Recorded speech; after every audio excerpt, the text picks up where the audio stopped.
70 years ago, for one night only, Elvis Presley graced the stage at the Ryman Auditorium. From controversy to celebration, one new exhibit there hopes to remember it all.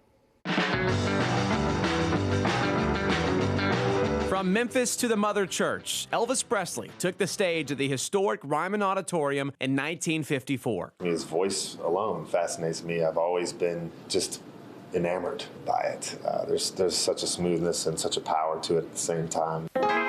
The exhibit is now open, narrated by Matthew Ramsey of Old Dominion. But I really did study him as a child. It was October 2nd, 1954. Alongside Elvis stood lead guitarist Scotty Moore and bass player Bill Black. It really does bring you closer to that experience and makes it feel like it really wasn't that long ago. At the time, the Ryman was home to the Grand Ole Opry, and this performance certainly wasn't free of controversy. We're here to dispel some of the myths and tell the real story of what happened here on October 2nd, 1954. This performance would go on to be one of the most talked about performances in all of the Ryman's history.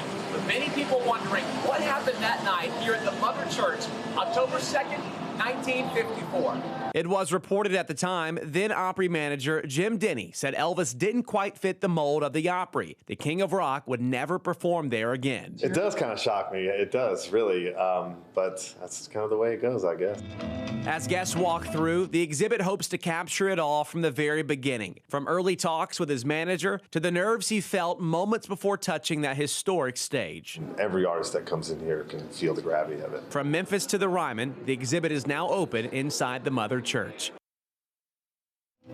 You know, Shelbs, always find it to be so fascinating that he only performed there one time. That is just so crazy. Only one time. One time in his long history, and then also, you know, the Ryman's rich history as well. It just speaks to, you know, how special that one-night performance was and clearly what it meant to Elvis and the Ryman, which is why that exhibit is now open.